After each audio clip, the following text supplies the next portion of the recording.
मैं आपको शक्ति का दूसरा सिद्धांत बताता हूं। मुझे नहीं मालूम कि यह सिद्धांत मुझे बताना चाहिए या नहीं, मुझे यह भी नहीं मालूम कि यह सही है या नहीं, लेकिन क्योंकि मैं इसको मानता हूं और मुझे मालूम है कि इसके बारे में कई लोग जिनके हायर मॉरल वैल्यूज हैं शायद न भी समझते हो या न भी वो रखते हो, लेकिन एक मेरा विचार है, चाहे तो इस पर विचार करें।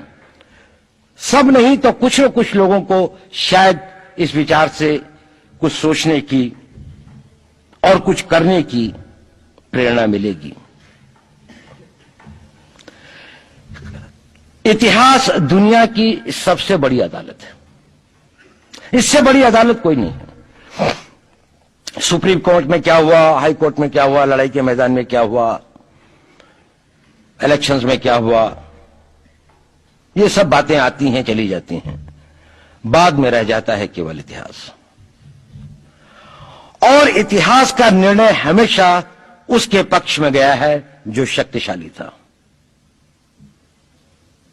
इसने कभी उसका साथ नहीं दिया जो न्याय के साथ था, जो सही था। अगर ऐसा होता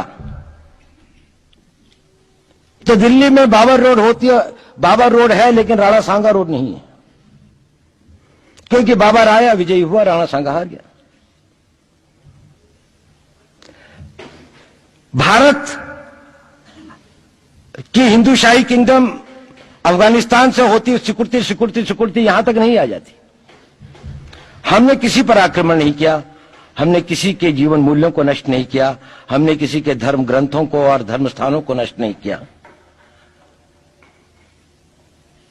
शायद हम न्याय संगत थे, शायद सत्य भी हमारे पक्ष में था, लेकिन शक्ति हमारे साथ नहीं थी। इसलिए इतिहास ने हमें उसकी सजा दी। इतिहास ने हमेशा उनको सजा दी जिन्होंने विचारों को कर्म से और न्याय को शक्ति से अधिक महत्व दिया। अब मैं ये नहीं कह रहा हूं कि उसको उसकी तिलांजलि कर देनी चाहिए, ये नहीं है कि न्याय का अपना महत्व नहीं है, लेकिन यदि कॉन्फ्लिक्ट ऑफ इंटरेस्ट हो तो शक्तिशाली बनना ज्यादा आवश्यक है। भारत धर्मगुरु भी तभी बनेगा जब एक शक्तिशाली भारत का निर्माण होगा। जिन लोगों ने भारत के ऊपर आक्रमण किया, भारत के ऊपर राज किया, इस प्रकार से राज किया कि राज करते वक्त, जाते वक्त अपने गुलामों से कह दिया कि तुम राज कर लो, हम तो जा रहे हैं, तो यहां पर गुलाम वंश भी बन गया। अगर हम लड़ाई के वॉरफेयर के उसूलों से देखें कि किसी भी राष्ट्र की जो कॉम्प्रिहेंसिव स्टेट पावर होती है, किन चीजों से वो लड़ाई लड़ता है, किसको हम कहते हैं कि ये शक्तिशाली है, दूसरा शक्तिशाली नहीं है, क्या वो अव्यय होते हैं उसके, क्या घटक होते हैं उसके। तो भारत के पास जनशक्ति, धन शक्ति, ज्ञान की शक्ति, टेक्नोलॉजी की शक्ति, और जिन लोगों ने आक्रमण किया उनकी शक्ति को अगर हम ये देखें तो शायद 1 और 1000 का अनुपात भी नहीं होता। लेकिन उसके बाद भी हम वो नहीं कर पाए। और ये प्रश्न भी किसी ने पूछा, उस पर मैं आऊंगा बाद में। निवेदिता जी ने उसका बहुत अधिक उत्तर दिया, बहुत अच्छा उत्तर दिया था कि क्या कारण है, किसके कारण भी हम लोग इस लड़ाई में इतिहास ने हमारा साथ या हमारे पक्ष में न्याय नहीं दिया। क्या कारण है कि कश्मीर में हम लड़ रहे हैं, जिन्होंने हमारे ऊपर आक्रमण हो रहा है, हमारे ऊपर बाहर से लोग आकर वायलेशन हमारे बॉर्डर का करते हैं,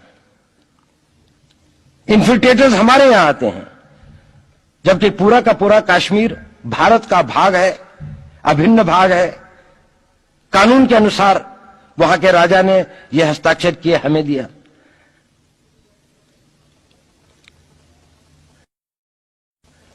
क्या कारण है कि करोड़ों की संख्या में बांग्लादेश से लोग भारत में आते हैं, हम बाड़ लगाते हैं, वो लोग वहां से मना करते हैं कि आप हमारे आदमियों को आने दीजिए, और हम कुछ नहीं कर पाते।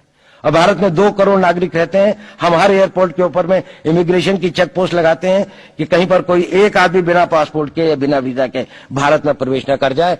यहां पर लाखों की संख्या में, करोड़ों की संख्या में लोग आते हैं। सुप्रीम कोर्ट भी ये वो करता है कि जिन लोगों ने जो इसके लिए जिम्मेदार हैं, उन्होंने जो काम किया है वो भारत के ऊपर आक्रमण के बराबर काम किया है।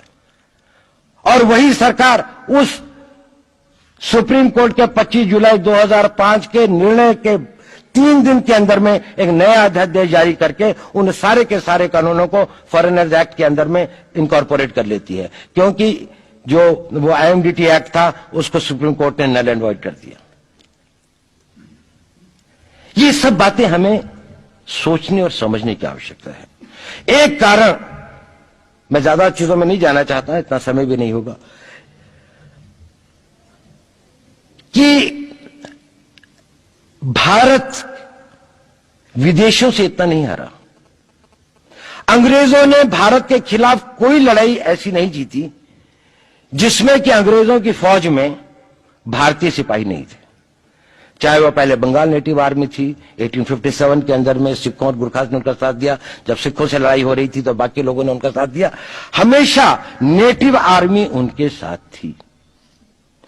जब जब आक्रमण वेस्ट से हुआ,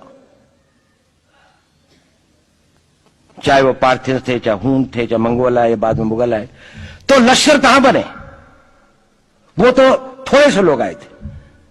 लश्कर बने काबुल में, जिस वक्त तो इस्लामाइज भी नहीं हुआ था, लाहौर में, सरहंद में। हिंदुस्तानियों को हराया है तो हमेशा हिंदुस्तान के लोगों ने साथ नहीं दिया देश का। और दर्द है तो केवल इसी बात का। भारत के इतिहास में अगर दर्द केवल इस बात का नहीं है कि विदेशियों ने हमारे साथ क्या किया, उनका तो हम मुकाबला कर लेते। दुख इस बात का था कि हमारे सभी लोगों ने साथ नहीं निभाया और साथ नहीं दिया। और इसकी फीलिंग आज भी मुझे इस देश में होती है। और भारत को आंतरिक या बाह्य शक्तियों से जो सबसे बड़ा खतरा है, वो खतरा इस बात का है कि हमारे अपने लोग ही कहीं राष्ट्र की सुरक्षा, राष्ट्र की अस्मिता, राष्ट्र के गौरव का सौदा न कर बैठे, अपने आज के सुख के लिए अपने भविष्य को अंधकारमय न कर दें।